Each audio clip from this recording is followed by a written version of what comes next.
دولت رکھنا برا نہیں ہے، دولت سے دل لگانا برا ہے۔ لوگ علماء کے پاس پیسہ دیکھ کے کہتے ہیں یہ پیسے کے عاشق ہو گئے۔ نا نا نا نا نا، آپ کو کیا پتا کہ ان سے پیسہ چھن جائے تو ان کو غم ہوگا کہ نہیں ہوگا؟ میں نے بڑے بڑے علماء کو دیکھا ہے، کروڑ پتی تھے، سب پیسہ ختم، کچھ بھی نہیں ہوا، پھر بھی خوش ہیں۔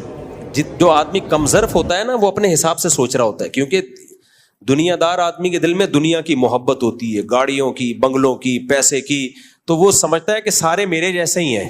جو آدمی علماء صلحاء میں رہا ہی نہیں ہوتا نا، میجورٹی تو پیسے میں پل رہی ہے، دولت، ہر طرف پیسوں کی باتیں، تو ان کی کھوپڑی اتنی خراب ہو جاتی ہے کہ وہ سمجھتے ہیں جیسے ہم دنیا مردار کے عاشق ہیں، اگر کسی مولانا یا بزرگ کے پاس پیسہ آ گیا تو یہ بھی ایسے ہی عاشق ہیں۔